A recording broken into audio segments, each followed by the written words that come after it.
बहुत मॉडर्न हो गई है after Neetu came into their life. Over act, she is an elder woman, too much childish behaviour and too much show off. Lakhan के माँ पापा ने कुछ नहीं बोला है नीतू को, वो पता नहीं क्यों रो रही है सोशल प्लेटफॉर्म पे आके। नीतू अपने मायके को ज्यादा सपोर्ट करती है। शादी से पहले सास ससुर को इंपॉर्टेंस दी फॉर दिखावा and now all of sudden change. Hello hi, welcome back to my channel Earth Mom Dehradun और मैं हूं ज्योति। वेलकम करती हूं आप सभी का अपने चैनल में। सो अगर आप चैनल में न्यू है तो गाइस प्लीज चैनल को सब्सक्राइब कर दिया कीजिए। आप लोग वीडियो देखते हो लेकिन चैनल को सब्सक्राइब करना भूल जाते हो, तो चैनल को सब्सक्राइब कर दिया कीजिए। So without further delay let's get start the video. Ammu माँ शादी होने के बाद, यानी कि नीतू एंड लखन रिया की शादी होने के बाद काफी मॉडर्न हो चुकी हैं।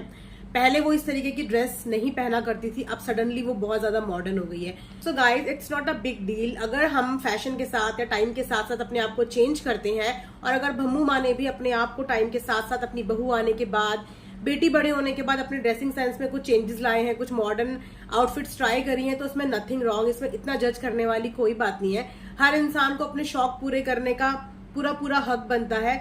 और वैसे भी भम्मू माँ का आपको स्ट्रगल जर्नी पता ही है कि उन्होंने इनिशियल डेज में कितना स्ट्रगल किया है।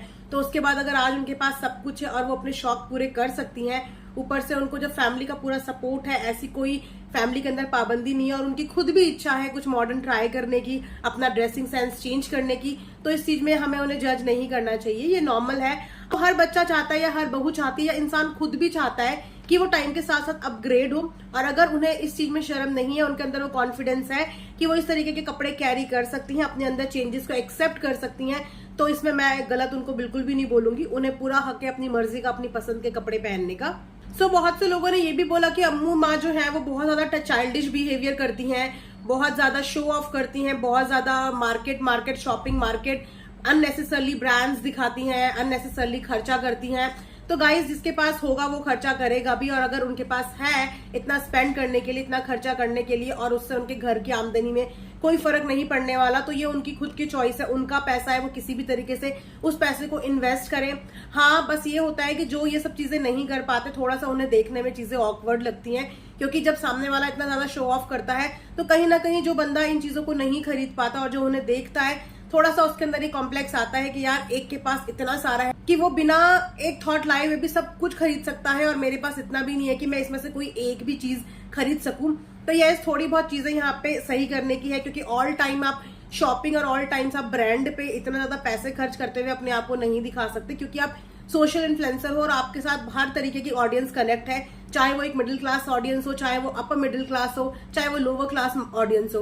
तो हर ऑडियंस आपको देखती है, और जब इतना सारा महंगी चीजें आप उनके सामने खरीदते हो तो कहीं ना कहीं उनके दिल में भी ये बात होती होगी कि यार इनको इतना ज्यादा दिया है और हमें कुछ भी नहीं मिला है। तो यस, थोड़ा बहुत फील होता होगा बैड लोगों को देख के, लेकिन ये अगेन ये उनकी चॉइस है, उनका पैसा है, वो किसी भी तरीके से अपना पैसा खर्च करें, किसी भी तरीके से कुछ भी शॉपिंग करें। और रही बात उनके चाइल्डिश बिहेवियर की, तो आई थिंक उनका बिहेवियर नेचर ही ऐसा है। हमने हमेशा से ही उनको कूदते फांदते हुए ही देखा है, क्योंकि आप सब लोग भी जानते हैं कि क्यूटी पाई ने उनको बहुत ज्यादा पैम्पर करके रखा है और इसीलिए उनका नेचर ही ऐसा है। तो उनके नेचर की वजह से आप उन्हें जज मत कीजिए। वो चाइल्डिश है बट एट अ टाइम वो एक मदर भी है, वो गुस्सा भी होती हैं, वो नाराज भी होती हैं और वो बच्ची भी बन जाती है। तो एक औरत के अंदर कई सारे रूप होते हैं, और अगर वो कोई अपना एक रूप आपको दिखा रही है जस्ट फॉर द एंटरटेनमेंट कि आपको भी देख के अच्छा लगे, तो प्लीज उनको इस तरीके से जज ना किया जाए। आप में से बहुत से लोग इस चीज पे भी जज कर रहे हैं कि लखन के मम्मी पापा ने नीतू को ऐसा कुछ भी नहीं बोला जिसकी वजह से नीतू ने इतना ओवर रिएक्ट किया, इतना रोने धोने का ड्रामा सोशल प्लेटफॉर्म पे किया। सो गाइज अगर आपने वो व्लॉग नहीं देखा है तो आप प्लीज एक बार वो व्लॉग जरूर देखिए। अगर उन्होंने डायरेक्टली चीजें नहीं बोली तो उन्होंने इनडायरेक्टली बहुत कुछ बोला, और जैसे कि मैंने बताया 1% उनके पेरेंट्स ने नीतू को कुछ भी नहीं बोला, लेकिन लोगों ने जज कर लिया।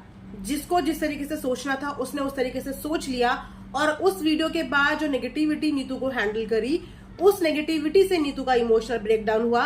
शायद अपने मम्मी पापा के बोले वर्ड से उसे इतना बुरा नहीं भी लगता, बट जिस तरीके के कमेंट्स उसको आने लग गए थे, जिस तरीके के लोग उसको बोलने लग गए थे, उसको टारगेट करने लग गए थे, उसका ब्रेकडाउन सिर्फ उस वजह से हुआ। हम जब सोशल प्लेटफॉर्म पे होते हैं ना, तो हम अपनों की बातों को इग्नोर भी कर देते हैं, लेकिन जो पब्लिक है, पॉजिटिव और नेगेटिव हर तरीके की ऑडियंस होती है, और लोग पर्सनली टारगेट करना शुरू कर देते हैं। तो बस वही टारगेट लोगों ने उस व्लॉग को देखने के बाद किया, तो जरिया उनका वो व्लॉग बन गया। भले ही उनकी वो इंटेंशंस नहीं रही हो, और भले ही वो इंटेंशंस रही भी हो, लेकिन लोगों ने यही समझा कि ये सब कुछ नीतू के लिए ही है। इसीलिए नीतू को बहुत नेगेटिविटी हैंडल करनी पड़ी, उसके पेरेंट्स पे बहुत बात आई, उसकी मदर पे बहुत बात आई, सिर्फ इस वजह से उसका इमोशनल ब्रेकडाउन हुआ। ऐसा कुछ नहीं था कि वो लखन भैया के पेरेंट्स को नीचा दिखाना चाहती थी या उनको क्रिटिसाइज लोगों से करवाना चाहती थी, ऐसा कुछ नहीं था। और वैसे भी उसने सोशल प्लेटफॉर्म पे आके ऐसा कुछ भी नहीं बोला। उन्होंने अपनी सिर्फ एक रील पोस्ट की थी, व्लॉग में आके उन्होंने यूट्यूब में ऐसी कोई भी स्टेटमेंट नहीं दी। उन्होंने एक स्टोरी पोस्ट करी थी और उस स्टोरी में भी उन्होंने सिर्फ यही लिखा था कि मेरे पेरेंट्स की डिसरिस्पेक्ट ना की जाए। पेरेंट्स के डिसरिस्पेक्ट उनके इन लॉज नहीं कर रहे थे। पेरेंट्स के डिसरिस्पेक्ट जो नेगेटिव हेटर्स हैं, जो हेटर्स होते हैं, वो उनके पेरेंट्स के लिए बहुत कुछ बोल रहे थे, जिसकी वजह से उन्होंने वो स्टोरी डाली थी। बट यस, भम्मू माँ ने ये मिस्टेक की थी, भले ही उन्होंने इनडायरेक्टली चीजें बोली हो, लेकिन उनको सोशल प्लेटफॉर्म पे ऐसी कंपैरिजन नहीं क्रिएट करना चाहिए था। सो ऐसा कुछ भी नहीं है कि नीतू ने एक इमोशनल कार्ड प्ले किया या ऐसा कुछ भी ड्रामा क्रिएट किया। उसको वाकई में बुरा लगा था। अब जब बुरा लगेगा तो इंसान रोएगा ही। देखिए, आंसू तो कोई भी नकली नहीं निकाल सकता ना, और हमें नहीं पता कि ये प्रॉब्लम कब से चल रही हो, क्या क्या दिक्कतें चल रही हो, क्योंकि पिछले 1-1.5 महीने से ये लोग सिर्फ चीजें छुपाने की कोशिश कर रहे हैं। ऐसा व्लॉग में कभी भी इन्होंने नहीं दिखाया जिसकी वजह से लोग ये बोलें कि आपस में इनकी नहीं बन रही है, और वहां पे से ऑल ऑफ सडन भम्मू माँ का ऐसा रिएक्शन उनके लिए नेगेटिविटी क्रिएट करके चला गया, जिसका भुगतान नीतू को अपने कमेंट सेक्शन में लोगों के द्वारा नेगेटिविटी से झेलना पड़ा। बस इसीलिए उसका इमोशनल ब्रेकडाउन हुआ। सो काफी सारे लोग ये भी बात कर रहे हैं कि नीतू अपने मायके को बहुत ज्यादा सपोर्ट करती है। सो गाइज, अगर मायके को सपोर्ट करती है तो व्हाट्स रॉन्ग इन दिस? मुझे ये बात समझ में नहीं आती कि शादी के बाद लड़की अपने मायके को सपोर्ट क्यों नहीं कर सकती। आप सबको नीतू की स्ट्रगल जर्नी पता है। सिंगल पेरेंटिंग में उसकी मम्मा ने उन तीनों बच्चों को पाला है, ठीक है। उन्होंने लाइफ के क्या अप एंड क्या डाउन्स देखे हैं, किन किन चीज के लिए वो तरसे हैं। उसके बाद अगर वो अपनी मम्मी को आज भी सपोर्ट करती है तो इसमें कुछ भी गलत नहीं है। और रही बात मम्मी को सपोर्ट करने की, तो उनकी मम्मी भी वर्किंग लेडी हैं, वो जॉब करती हैं। उसके बाद उनकी बहन है, तो वो उनकी बहन उनके साथ सोशल प्लेटफॉर्म पे मिलके ये लोग काम करते हैं, मिलके रील्स बनाते हैं। तो उसमें सपोर्ट नहीं होता, उसमें होता है जगह और टाइम। अपने टाइम के अकॉर्डिंग दोनों आपस में फिक्स करते होंगे टाइम, उनके टाइमिंग्स आपस में मैच करते होंगे, उनके कंटेंट आपस में मैच करते हैं, अपना कंटेंट क्रिएट करते हैं, देन उस कंटेंट पे वो बहनें दोनों मिलके काम करती हैं। तो ये उनका काम है, और अपने काम के सिलसिले में ही उसे अपनी बहन के साथ मिलना पड़ता है, और अपने काम के सिलसिले में ही उसको दिल्ली जाना पड़ता है। तो अगर बेटी शादी के बाद अपने पेरेंट्स को सपोर्ट कर भी रही है तो उसमें कुछ भी गलत नहीं है। रावत फैमिली को किसी भी सपोर्ट की कोई जरूरत नहीं है। वो बहुत अच्छे से वेल सेटल्ड लोग हैं, उनके पास सब कुछ है। तो अगर वहां पे नीतू अपने फैमिली को सपोर्ट करती है, उनको टाइम देती है, तो मुझे नहीं लगता कि इसमें कुछ भी गलत है। लेकिन इक्वली टाइम वो अपने इन लॉज को भी देती है। उनके इन लॉज के यहाँ भरा पूरा परिवार है, उनके पास बेटी है, उनके पास बेटे हैं, मोर ओवर उनके पास हस्बैंड वाइफ का जोड़ा है, एक कंप्लीट फैमिली उनके इन लॉज के यहाँ है। तो उनको इतनी ज्यादा जरूरत शायद नहीं भी होती होगी, लेकिन उसकी मदर वहां पे अकेली होती हैं, उनकी बहनें वहां पे अकेले होती हैं। तो अगर वो उनको गुड फील कराने के लिए, उनके साथ टाइम स्पेंड करने के लिए वहां पे चली भी जाती है, तो इसमें आई डोंट थिंक सो कि कुछ भी गलत है। एक कमेंट मेरे पास ये भी आया था कि नीतू शादी से पहले अपने इन लॉज को बहुत ही इंपॉर्टेंट फील करवाती थी, उनको बहुत ही वैल्यू करती थी। शादी के बाद ऑल ऑफ सडन चीजें एकदम चेंज हो गई। सो गाइस, जैसे कि मैंने आपको बोला था कि नीतू ऑलरेडी एक सोशल इन्फ्लुएंसर थी, और रावत फैमिली का हिस्सा बनने के बाद उनके करियर में और अच्छा ग्राफ, मतलब उनका ऊपर गया, ग्राफ उनका अप हुआ। उसके साथ साथ उनके पास वर्कलोड, वर्क प्रेशर और काम को और ज्यादा करने के लिए लालसा आ गई, ठीक है।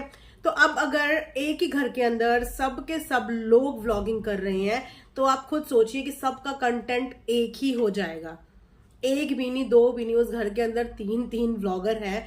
आप खुद सोचिए कि वो व्लॉगिंग में आपको क्या दिखाएंगे। तो आप लोग एक एंड पे आके खुद ही बोलने लग जाते कि यार यही चीजें भम्मू माँ के चैनल में आती हैं, यही रिकी के चैनल में आती हैं, और यही लखनीत के व्लॉग्स में आती। क्या है चेंज? तो कंटेंट क्रिएट करने के लिए समटाइम्स हमें जगह भी बदलनी पड़ती है और हमें इंसान भी बदलने पड़ते हैं। और जैसे कि उनके करियर के ग्राफ में अप हुआ है, तो उसके साथ साथ उनका काम भी बढ़ गया है, उनका स्टाफ भी बढ़ गया है, उनके साथ हेल्पर्स बढ़ गए हैं। और अपने काम के साथ साथ नीतू सोशली भी काफी इन्वॉल्व है। वो सोशली लोगों की बहुत हेल्प करती है। ये सब आपने उनके व्लॉग में देखे ही होंगे, और यही उनके व्लॉग का मेन अट्रैक्शन है कि लोग उनकी इन्फ्लुएंसिंग को पसंद करते हैं। क्योंकि जहां पे वो अपने रिश्तों में प्यार दिखाते हैं, वहीं पे वो लोग पुअर लोगों की, जरूरतमंद लोगों की मदद भी दिखाते हैं। और जो लोग कहते हैं कि नीतू बहुत प्राउडी है, या बहुत घमंडी है। तो टू बी वेरी फ्रैंक, मैंने ऐसा कभी भी फील नहीं किया। आप सिर्फ इंसान की आउटर पर्सनालिटी से उसकी इनर साइड जज नहीं कर सकते। मे भी हो सकता है कि वो आपको देखने में प्राउडी लगती हो, लेकिन जिस तरीके का इन्फ्लुएंस वो लोगों को कर रही है, जिस तरीके से वो गरीबों की मदद करती है, उनको गोदी में पकड़ती है, जानवरों को अपने हाथ से खाना खिलाते हैं, ऐसा इंसान प्राउडी कैसे हो सकता है? अगर उसकी लाइफ में उसकी इनकम 1 से 2 हुई है तो उसने अपनी इनकम का कुछ पोर्शन अच्छी चीजों में भी लगाया है। आए दिन वो हमको हमेशा कभी एनिमल्स को खिलाती हुई नजर आती है, कभी किसी की मदद करती हुई नजर आती है। तो ऐसी इन्फ्लुएंसिंग को हमें सपोर्ट करना चाहिए। हमें अच्छा लगना चाहिए कि एक इन्फ्लुएंसर दुनिया को ये सब चीजें सिखा रहा है। जहां पे लोग इंसान की आजकल मदद भी नहीं करते, देख के मुंह मोड़ के चले जाते हैं, वहां पे एक इन्फ्लुएंसर अगर ये चीजें प्रमोट कर रहा है तो इस चीज को हमें सीखना चाहिए, ना कि इस चीज में हमें नेगेटिविटी निकालनी चाहिए। और घर से दूर रहने का मोटिव भी यही है क्योंकि काम का लोड बढ़ चुका है। 1 से 2 हुए हैं, चीजें प्रमोट हुई हैं लाइफ में, और सबसे बड़ी बात कि एक ही घर के अंदर 3-3 4-4 व्लॉगर्स हो गए हैं। तो वो कंफर्ट जोन नहीं मिलता। टीम को साथ में रखना भी एक जरूरी होता है क्योंकि टीम में बहुत सारे लोग होते हैं। अब आप एक टीम के साथ, आपका शेड्यूल भी उसके अकॉर्डिंग चेंज होता है। कभी कभी आपको रात में कंटेंट क्रिएट करना पड़ता है, कभी कभी आपको दिन में करना पड़ता है। आपको टाइमिंग का कुछ भी पता नहीं होता। एक कंटेंट क्रिएटर के लिए ना सुबह से शाम कब हो जाए, शाम से रात कब हो जाए, कुछ भी पता नहीं होता। तो इस चीज की वजह से घर वाले डिस्टर्ब ना हो, क्योंकि अम्मू माँ अभी सिर्फ अपने यूट्यूब चैनल पे काम करती हैं, अपनी नॉर्मल व्लॉगिंग दिखाती हैं, उसके बाद वो इंस्टा पे 2-4 रील बना देती हैं। लेकिन लखनीत का बिल्कुल पैक्ड शेड्यूल है, उनको बहुत सारी चीजों का प्रमोशन भी करना पड़ता है, उनकी विजिट्स भी होती हैं। तो इस वजह से घर वालों को डिस्टर्बेंस ना हो और उनको भी कंफर्ट जोन रहे कि वो कब जब चाहे लेट सके, जब चाहे उठ सके, जब चाहे अपने काम कर सके। बस अपने काम के सिलसिले में उन्होंने थोड़ा सा दूरी बनाई है, पर इसका मतलब ये नहीं है कि वो घर से एकदम दूर हो चुके हैं। वो अपनी प्रेजेंस घर में हमेशा दिखाते हैं, अपना पार्टिसिपेशन हर त्योहार में दिखाते हैं, लेकिन उसके साथ साथ वो अपने काम पे भी ध्यान देते हैं और अदर चीजों को भी साथ में लेके चलते हैं। तो जब हमारे पास ज्यादा हमारा हैक्टिक शेड्यूल हो जाता है तो देखो थोड़ी बहुत इग्नोरेंस चीज को लेके हो जाती है कि किसी एक चीज को हम ज्यादा प्रायोरिटी दे देते हैं, किसी एक चीज को हम प्रायोरिटी कम देते हैं। वेल डेफिनेटली इतनी सब चीजों के बाद थोड़ी बहुत रियलाइजेशन नीतू को भी हो गई होगी, उसे समझ में आया होगा कि मुझे अब किस तरीके से अपने काम को मैनेज करना है। आपने आज उनकी स्टोरी पे देखा ही, वो एक बुक रीड कर रही थी जिसमें उन्होंने ये बताया कि मैं कुछ चीजें पढ़ रही हूँ, कुछ चीजें मुझे सीखने की जरूरत है। तो हो सकता है लाइफ में वो कुछ चीजें सीखना चाह रही हो, कुछ चीजों की तरफ जा रही हो, तो हमें थोड़ा सा वक्त देना चाहिए। इनफैक्ट दोनों को ही अपने अपने एंड पे एक दूसरे की चीजों को समझना चाहिए और उन चीजों पे काम करने की जरूरत है। इस तरह की नेगेटिविटी से देखो लोग बट जाएंगे। है तो एक ही फैमिली, कुछ लोग सास की इतनी बुराई कर रहे हैं, कुछ लोग बहू की इतनी बुराई कर रहे हैं, लेकिन टू बी वेरी फ्रैंक मुझे दोनों में से कोई भी बुरा नहीं लगता। It's just a situation. Expectations, सास के एक्सपेक्टेशंस अपनी बहू से बहुत ज्यादा है, बहू के एक्सपेक्टेशन अपने काम से बहुत ज्यादा है। तो बस ये चीजें हो रही है कि सबकी प्रायोरिटीज डिफरेंट हो गई हैं। तो जहां पे प्रायोरिटीज डिफरेंट हो जाती है ना, वहां पे थोड़े बहुत क्लैशेस हो जाते हैं। बट हम इसी होप के साथ वीडियो एंड करेंगे कि बहुत जल्दी आने वाले टाइम पे ये अपने जो क्लैशेस हैं वो सॉर्ट आउट कर लेंगे और एक सही डायरेक्शन में काम करेंगे, क्योंकि इन सबको साथ देख के ही लखनीत व्लॉग्स के मजे आते हैं और ऑडियंस इन सबको साथ देख के ही खुश होती है। बिखरे बिखरे से रिश्ते, नाराजगी वाले रिश्ते देख के ऑडियंस बहुत ज्यादा डिसअपॉइंट है और उनको भी ये सब चीजें देखने में मजा नहीं आ रहा है। लेकिन अगेन अगर चीजें बिखरी हैं तो उन्हें समेटने में भी टाइम लगेगा। तो आप अपनी साइड से कोशिश करते रहिए और डेफिनेटली नीतू भी और भम्मू माँ भी अपनी अपनी साइड से कोशिश करते रहेंगे। सो फ्रेंड्स, ये था मेरा आज का एक वीडियो। आई होप कि आप लोगों को पसंद आया होगा। पसंद आएगा तो चैनल को लाइक, शेयर एंड सब्सक्राइब जरूर करें। मिलते हैं नेक्स्ट वीडियो में, तब तक अपना ध्यान रखिए, दुआओं में याद रखिए। Thanks for watching earth Mom Dehradun.